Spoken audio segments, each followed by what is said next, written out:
പക്ഷേ ഛത്തീസ്ഗഡിൽ നടക്കുന്നതിൻ്റെ യഥാർത്ഥ കാരണം, വ്യക്തത ഇതൊന്നും പുറത്തു വന്നിട്ടില്ല. ഒരുപാട് സംശയങ്ങൾ ഇപ്പോഴും അവിടെ ബാക്കി നിൽക്കുകയാണ്. LDF, UDF ഒക്കെ ഇതിൽ ഇടപെടുന്നു. പക്ഷെ BJP കൃത്യമായ ഇടപെടലുകൾ നടത്തി അവരെ രക്ഷിക്കുവാനുള്ള, ജാമ്യം നൽകിക്കൊണ്ട് അവരെ രക്ഷിക്കുവാനുള്ള നിലപാടുകൾ BJP സ്വീകരിക്കുന്നുണ്ട്. പക്ഷെ എവിടെയൊക്കെയോ ഇപ്പോഴും ചില ചീഞ്ഞ നാറലുകളില്ലേ? BJPയുടെ ഈ അവസാന രക്ഷാപ്രവർത്തനം എന്ന് പറയുന്നത് കേരളത്തിലെ അവരുടെ രാഷ്ട്രീയമായിട്ട് കെട്ടുപിണഞ്ഞ് കിടക്കുന്നൊരു കാര്യമാണ്. കാരണം പൊതുവെ ഈ വിഷയത്തിൽ ഛത്തീസ്ഗഡിലെ BJP എടുത്ത നിലപാടെന്താണ്? അവർ പറഞ്ഞതെന്താണെന്ന് വെച്ചിട്ടുണ്ടെങ്കിൽ കന്യാസ്ത്രീമാർ അവരെ വന്നത് മതപരിവർത്തനം നടത്താൻ തന്നെയാണ് എന്നാണ്. ആ നിലപാടാണ് അവിടുത്തെ BJPക്കുള്ളത്. അതുപോലെ തന്നെ അവിടുത്തെ മുഖ്യമന്ത്രിക്കും ആ നിലപാട് തന്നെയാണ്. അതുകൊണ്ടാണ് അവരങ്ങനത്തെ കർശനമായിട്ടുള്ള നടപടി സ്വീകരിച്ച് ഇവരെ പിടിച്ച് ജയിലിനകത്താക്കുക. അപ്പോൾ അത് ശരിയല്ല എന്ന് നമ്മളെ കേരളത്തെ സംബന്ധിച്ചിടത്തോളം കേരളത്തിൻ്റെയും ഛത്തീസ്ഗഡിൻ്റെയും ഭൂപ്രകൃതി രണ്ടാണ് എന്നാണ് പൊതുവെ BJP തന്നെ പറയുന്നത്. കാരണം കേരളത്തിൽ ഇത്തരം പ്രശ്നങ്ങളില്ല. കേരളത്തിൽ കന്യാസ്ത്രീകളുടേതായ പ്രവർത്തനങ്ങൾ, അവരുടെ മതപരമായിട്ടുള്ള കാര്യങ്ങളും അതുപോലെ തന്നെ അവരുടെ ജീവകാരുണ്യപരമായിട്ടുള്ള പ്രവർത്തനങ്ങൾ, ചിലപ്പോൾ വിദ്യാഭ്യാസ രംഗത്താണെന്ന് വെച്ചാൽ വിദ്യാഭ്യാസ വളർച്ചയ്ക്കും ആരോഗ്യരംഗത്താണെന്ന് വെച്ചാൽ ആരോഗ്യ പ്രവർത്തനങ്ങളിലൊക്കെ മുഴുകി സമൂഹത്തിന് സേവനം നൽകുന്ന ഒരു സംഘമായിട്ട് പ്രവർത്തിച്ചുകൊണ്ടിരിക്കുകയാണ്. പക്ഷേ നമ്മൾ ഇവിടെ നിന്ന് പോയി ജാർഖണ്ഡിലെത്തിക്കഴിഞ്ഞാൽ അങ്ങനെയല്ല എന്നാണ് അവർ പറയുന്നത്. ജാർഖണ്ഡിൽ ഇവർ വരുന്നത് അവിടുത്തെ ഹിന്ദുക്കളായിട്ടുള്ള ആളുകൾ, ദരിദ്രമായിട്ടുള്ള ഒരുപാട് ഹിന്ദുക്കൾ, അവരുടെ ദാരിദ്ര്യം ചൂഷണം ചെയ്തുകൊണ്ട് അവരെ മതപരിവർത്തനം നടത്താനായിട്ട് പരിശ്രമിച്ചുകൊണ്ടിരിക്കുന്നു എന്നുള്ളതാണ്. ഇതാണ് ഈ കേരളവും അതേപോലെ തന്നെ ഛത്തീസ്ഗഡ് എടുക്കുന്ന നിലപാടിലെ വൈരുദ്ധ്യം. രണ്ടും വ്യത്യസ്തമാണ്. ഒരു രാജ്യത്ത് തന്നെയുള്ള രണ്ട് സംസ്ഥാനങ്ങളിലെ കാഴ്ചപ്പാടുകളിങ്ങനെ തികച്ചും വ്യത്യസ്തമായിട്ട് നൽകി. ഇപ്പോൾ ഈ കഴിഞ്ഞ ദിവസം എനിക്ക് തോന്നുന്നു ഇന്നലെ വിനയെന്നാളോ എന്നാണ് തോന്നുന്നത്, പാംപ്ലാനി പിതാവ് അദ്ദേഹം പറഞ്ഞത് എന്താണെന്ന് വെച്ച് കഴിഞ്ഞാൽ ഇന്ത്യൻ ഭരണഘടന പശു തിന്നുകൊണ്ടിരിക്കുകയാണെന്ന് പറഞ്ഞു. അദ്ദേഹം അങ്ങനെ പറയാൻ അങ്ങനെ അദ്ദേഹം പറയാനുള്ള കാരണം എന്താണെന്ന് വെച്ച് കഴിഞ്ഞാൽ പശുവുമായി ബന്ധപ്പെട്ട ഒരു പൊളിറ്റിക്സ്, ഹിന്ദുത്വ രാഷ്ട്രീയം, അതിനെതിരായിട്ടുള്ള അദ്ദേഹത്തിൻ്റെ ഒരു പ്രയോഗമായിട്ടാണ് നമ്മളതിനെ കണക്കാക്കേണ്ടത്. അപ്പോൾ അദ്ദേഹം പറയുന്നത് ഇതാണ്, ഇന്ത്യൻ ഭരണഘടന എന്ന് പറഞ്ഞാൽ മതവിശ്വാസങ്ങൾക്ക്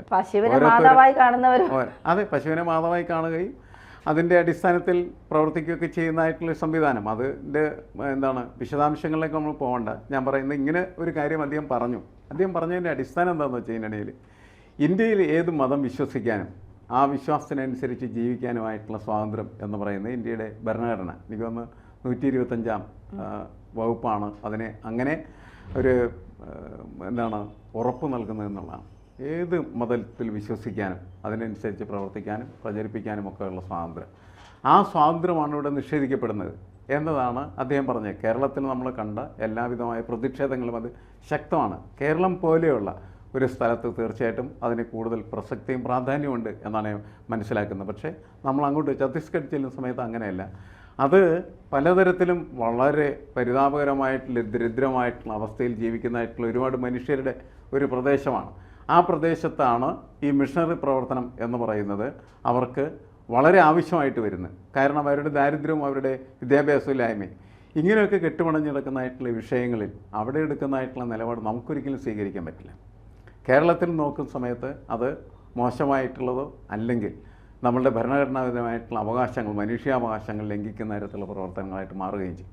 ഇത് കേരളത്തിലെ BJP എന്ത് ചെയ്തു? അവിടുത്തെ BJPയോട് പറഞ്ഞു, അവർ പറഞ്ഞു പോയാൽ പണിയാക്കാൻ പറഞ്ഞു. അങ്ങനെയാണ് കന്യാസ്ത്രീകളെ പിടിച്ച് ജയിലിലെടുത്ത്. പക്ഷേ കേരളത്തിൻ്റെ ഒരു രാഷ്ട്രീയ പ്രക്രിയയിൽ BJP മുന്നോട്ട് വെക്കുന്ന ഒരു ആശയത്തെ സ്വീകരിച്ച് മുന്നോട്ട് പോകാനായിട്ട് കേരളത്തിലെ ക്രിസ്തീയ വിഭാഗത്തിൽപ്പെട്ടായിട്ടുള്ള ആളുകൾക്ക് കഴിയണമെങ്കിൽ അവർ ഈ കാര്യത്തിൽ ശരിയായിട്ടുള്ള ഒരു നിലപാട് എടുക്കേണ്ടത് ആവശ്യമായിട്ട് വരും. അല്ലെങ്കിൽ പിന്നെ അങ്ങോട്ട് ചെല്ലാൻ പറ്റാത്ത, എന്നുവെച്ചാൽ ഒരു രാഷ്ട്രീയപരമായിട്ട് അവർക്ക് കടന്നു കയറാൻ പറ്റാത്തൊരു മേഖലയായിട്ട് അത് മാറിത്തരും. നമുക്കറിയാം നമ്മുടെ കാസയിലെ ആളുകൾ, ഈ കാസയ്ക്ക് ഇപ്പോൾ എന്താണ് ചെയ്യാൻ പറ്റാത്തത് അല്ലെങ്കിൽ മനസ്സിലാക്കാൻ പറ്റാത്തതെന്നതിലൊക്കെ അവരോടൊക്കെ ഇങ്ങനെ പറഞ്ഞു നടക്കുകയാണെങ്കിൽ, കാരണം ഒരു നിലപാടും എടുക്കാൻ പറ്റുന്നത് BJP കൃത്യമായിട്ടുള്ള നിലപാടെടുത്ത് അവരെ സഹായിച്ചാൽ മാത്രമാണ് അവരുടെ രാഷ്ട്രീയ പ്രവർത്തനം പോലും മുന്നോട്ട് കൊണ്ടുപോകാനായിട്ട് കഴിയുള്ളൂ. അപ്പോൾ അങ്ങനെയാണ് എനിക്ക് തോന്നുന്നത് രാജീവ് ചന്ദ്രശേഖരൻ വളരെ കാര്യമായ രീതിയിൽ ഇക്കാര്യത്തിൽ കാരണം അങ്ങനെ ഇടപെട്ടില്ലെങ്കിൽ പിന്നെ ഇവിടുത്തെ ഒരു പൊളിറ്റിക്സ് മുന്നോട്ട് പോകാൻ പറ്റില്ലെന്ന് ഉറപ്പായി. അങ്ങനെ അമിത്ഷായായിട്ട് സംസാരിക്കുകയും അമിത്ഷാ അവർക്ക് ഇപ്പോൾ ഉറപ്പ് കൊടുത്തിരിക്കുന്നതെന്നാണ് ഞാൻ മനസ്സിലാക്കുന്നത്, അല്ലേ? അങ്ങനെയല്ലേ? അതെ, ഉറപ്പ് കൊടുത്തിട്ടുണ്ട്. സർക്കാർ ഇടപെടില്ല. ജാമ്യം അപേക്ഷിക്കുമ്പോൾ സർക്കാർ അക്കാര്യത്തിൽ എതിരഭിപ്രായവുമായി രംഗത്ത് വരില്ല. കന്യാസ്ത്രീകളെ രക്ഷിക്കും. മാത്രമല്ല കേസും അപ്പോൾ തള്ളിക്കളയുന്ന തരത്തിലേക്ക് പോകുമെന്നൊക്കെയാണ് പറയുന്നത്. പക്ഷെ അപ്പോഴും ഈ വന്ന കുട്ടികൾ ക്രിസ്ത്യൻ സഭയിലുള്ളവർ തന്നെയാണോ? എന്തിനാണ് ഈ കന്യാസ്ത്രീകളെ ഇവരെ വിളിക്കാനായി റെയിൽവേ സ്റ്റേഷനിലേക്ക് എത്തിയത്? എന്താണ് ഇത്തരത്തിലുള്ള മതം മാറ്റം അവിടുത്തെ നക്സൽ ഏരിയകളിൽ നടക്കുന്നില്ലേ? ഇത് ഇങ്ങനെ ഒരു നിയമം ഛത്തീസ്ഗഡിൽ നിലനിൽക്കുന്നുണ്ട്. അപ്പോഴും ഇത്തരത്തിലുള്ള നിർബന്ധിത മതം മാറ്റലൊക്കെ അതൊക്കെ ചോദ്യം ചെയ്യപ്പെടേണ്ടതല്ലേ? അല്ല, നിർബന്ധിതമായിട്ട് മതം കൺവെർഷൻ എന്ന് പറഞ്ഞാൽ മതപരിവർത്തനം നടക്കുന്നുണ്ടെങ്കിൽ തീർച്ചയായിട്ടും ചോദ്യം ചെയ്യേണ്ടതാണ്. പക്ഷേ നമുക്കിഷ്ടമായിട്ട് വേണമെങ്കിൽ ഒരു മതത്തിൽ നിന്ന് മറ്റൊരു മതത്തിലേക്ക് മാറുന്നതിന് നമുക്ക് അവകാശമുള്ളതുമാണ്.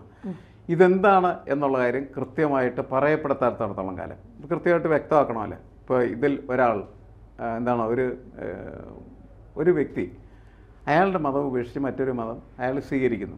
അയാളുടെ ഇഷ്ടപ്രകാരമാണ് അത് സ്വീകരിക്കുന്നതെങ്കിൽ നമ്മളുടെ ഭരണഘടന എന്ത് ചെയ്യുന്നുണ്ട്? അതിനെ അനുവദിക്കുന്നുണ്ട്. പക്ഷെ നിർബന്ധിച്ചെന്ന് വെച്ചാൽ കത്തി കാണിച്ചോ തോക്ക് കാണിച്ചോ നിർബന്ധിക്കലല്ല.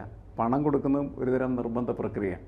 പണവും അതേപോലെ തന്നെ മറ്റേതെങ്കിലും പ്രലോഭനങ്ങളുമൊക്കെ നൽകി ഒരാളെ മതം മാറ്റുന്നതും യഥാർത്ഥത്തിൽ ഭരണഘടനാ വിരുദ്ധമായിട്ടുള്ള പ്രക്രിയയാണ്.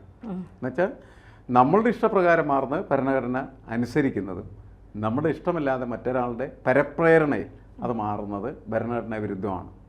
ഇതിലേതാണ് എന്നുള്ള കാര്യം വ്യക്തമാക്കപ്പെടുക എന്നുള്ളതാണ് പ്രധാനപ്പെട്ട കാര്യം.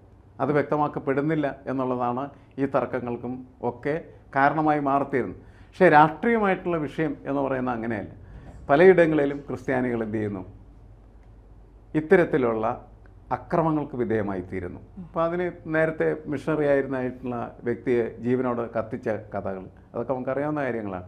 അതുപോലെ മണിപ്പൂരിലുണ്ടാകുന്ന സംഭവങ്ങൾ ഇതെല്ലാം ചേർത്ത് വെക്കുന്ന സമയത്ത് വേറൊരു രാഷ്ട്രീയ രൂപിക എന്ന യഥാർത്ഥത്തിൽ അവിടെ സൃഷ്ടിക്കപ്പെടുക.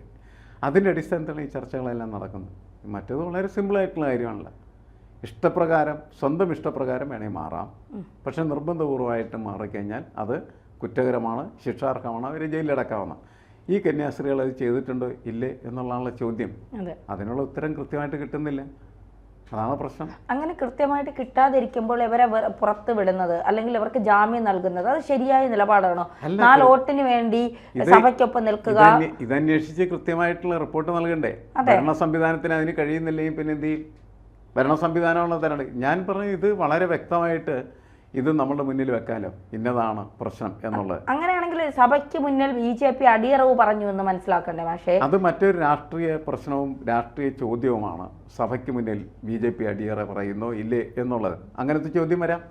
അങ്ങനെ ചോദ്യം വന്നാൽ അതിനവർ കൃത്യമായിട്ട് അതിൻ്റെ ഉത്തരം കൊടുക്കേണ്ടി വരും.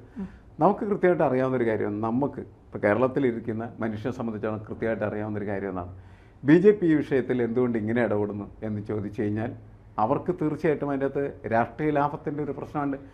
ഇതുമായി ബന്ധപ്പെട്ട് വന്ന പ്രസ്ഥാനങ്ങളൊക്കെ നമ്മൾ കേട്ടതല്ലേ? കേക്കുമായിട്ട് മാത്രം വന്നാൽ പോരാ, ആത്മാർത്ഥതയും വേണം എന്ന് പിതാക്കന്മാർ ആവശ്യപ്പെടുകയാണ്. ആ ആവശ്യത്തിൽ എന്താണ് തെറ്റ് എന്ന് ആർക്ക് വേണമെങ്കിലും ചോദിക്കാമല്ലോ. ആ ആത്മാർത്ഥ ആവശ്യപ്പെട്ട സമയത്താണ് കേരളത്തിൽ BJP എന്ത് ചെയ്ത് ഇതേപോലെ പ്രവർത്തിക്കുകയും ഇതേപോലെ ഇടപെടുകയൊക്കെ ചെയ്തിരിക്കുന്നത് എന്നാണ് നമ്മൾ മനസ്സിലാക്കേണ്ടത്.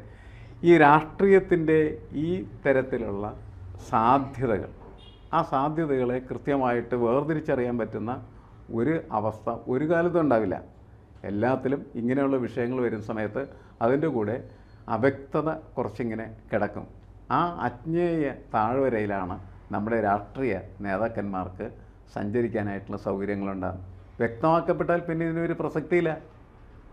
എന്താണെന്ന് കൃത്യമായിട്ട് പറഞ്ഞാൽ അതോടെ അത് രാഷ്ട്രീയം അവസാനിച്ച്. അതുകൊണ്ട് ഒരു കാലത്തും ഇത് കൃത്യമായിട്ട് ജനങ്ങളുടെ മുന്നിൽ വരില്ല. ഇതിൽ തെറ്റുണ്ടോ ശരിയുണ്ടോ എന്നുള്ളത് വരില്ല. അതല്ലാത്ത അവസ്ഥകളായിരിക്കും നിരന്തരമായിട്ട് എപ്പോഴും ചർച്ചയ്ക്ക് വിധേയമായിക്കൊണ്ടിരിക്കുന്നത് എന്നാണ് എനിക്ക് തോന്നുന്നത്. അത് മാറണം.